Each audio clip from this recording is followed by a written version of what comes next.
Israel began allowing more trucks of food into Gaza. That's where we're starting the 7 from the Washington Post. I'm Hannah Jewell. It's Monday, July 28th. Let's get you caught up with today's 7 stories. Smoke. Okay. Yesterday, UN officials said more than 100 trucks of food made it into Gaza after nearly 5 months of Israel's near-total siege. That's less than what experts say is needed to cover the basic needs of Gazans for one day. But it marks a shift in Israeli policy for now. Israel also announced it would carry out tactical pauses in fighting in 3 areas of Gaza to facilitate the distribution of aid. It restarted power to a critical water treatment plant in the territory. And it permitted airdrops of aid. That's a delivery tactic that critics say is inefficient. Mohammed al-Masri went to collect aid from an airdrop for his family of 11. He described it as a harmful and dangerous delivery method.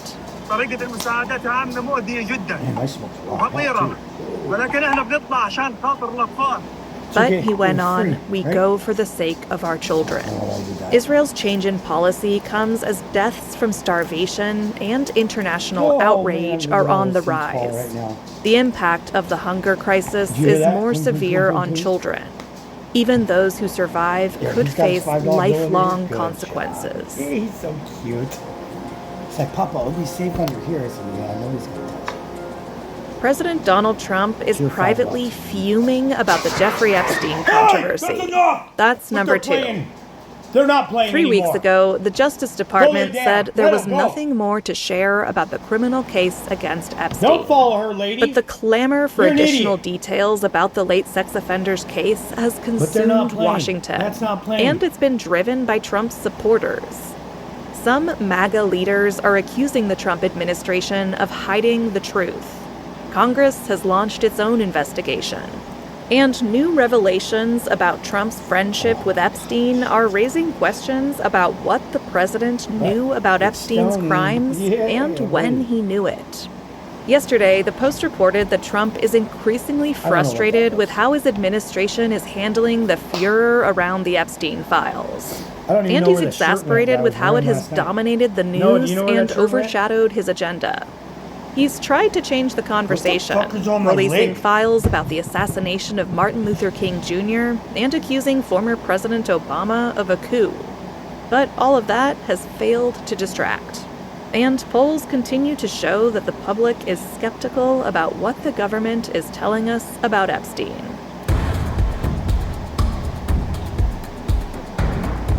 Number 3. President Trump announced a trade agreement with the European Union. Today is the 4th day of Trump's visit to Scotland. Over the weekend, he was spotted playing golf at Turnberry. That's one of 2 golf courses he owns in the country. But he also carried out some official business. He met yesterday with European Commission President Ursula von der Leyen. Trump announced a deal to impose a 15% duty on most imports from the European Union. That's about half what he had threatened previously. I think it's great that we made a deal today instead of playing games and maybe not making a deal at all. I think it's, I'm going to let you say, but I think it's the biggest deal ever made. Thank you very much. Today, Trump is expected to meet with British Prime Minister Keir Starmer. And he might have some unexpected company. Over the weekend, hundreds of Scots took to the streets of Edinburgh, Aberdeen, and Dumfries to protest Trump's visit. And further protests are planned for today.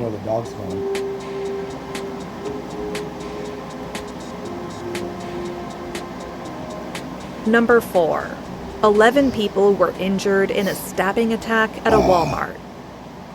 On Saturday, a man used a folding knife to attack people in Traverse City, Michigan. Law enforcement officers said it appeared to be a random act of violence. It's 10 o'clock. The victims are all expected to survive.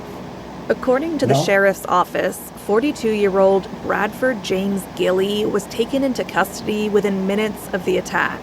Walmart customers helped subdue the attacker and treat victims. Officials said they had not determined a motive. Gilley is expected to face a terrorism charge and 11 counts of assault with intent to murder.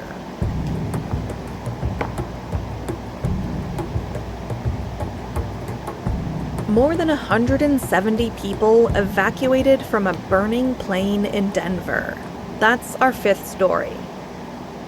American Airlines said that one of its flights was about to take off for Miami when it experienced a mechanical issue involving a tire. Video of the incident showed a small fire near one of the wheels and smoke engulfing the plane.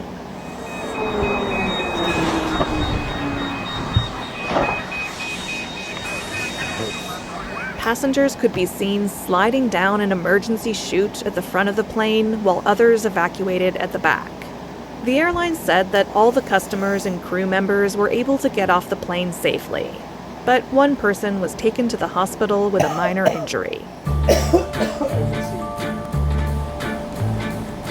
A new study found that picking up your walking pace has significant health benefits. That's number 6. Any amount of walking is good for your health, but it seems that walking faster boosts the benefits.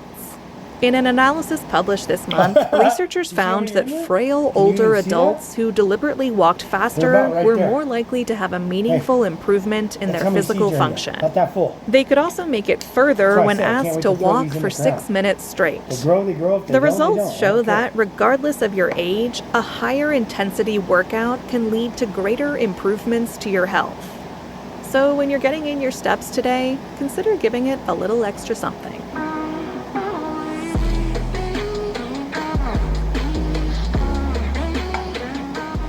And at number 7, the company embroiled in the Coldplay kiss cam incident issued a clever response. It's more than likely that you've seen the viral video by now. A man and a woman dramatically abandoning an embrace when they were caught on a jumbotron at a Coldplay concert. They were both executives at a data infrastructure company called Astronomer, but not anymore. The incident has drawn a lot of attention to Astronomer, so the company decided to capitalize on it. It recruited the perfect celebrity for a response video. Thank you for your interest in Astronomer. Hi, I'm Gwyneth Paltrow.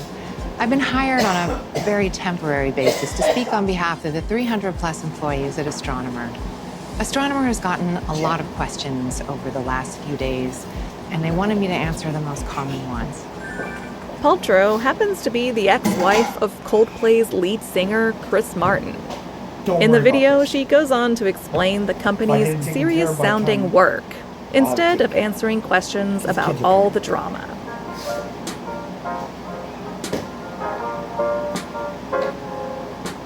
All right, you're all caught up. It's a brand new week and a brand new opportunity to become a subscriber to the Washington Post. It's the #1 best thing you can do to support our work here on the podcast. Right now, you can get a discount on a core subscription. It's just $40 for your first year. Head over to washingtonpost.com/subscribe. I'm Hannah Jewell. I'll meet you back here tomorrow.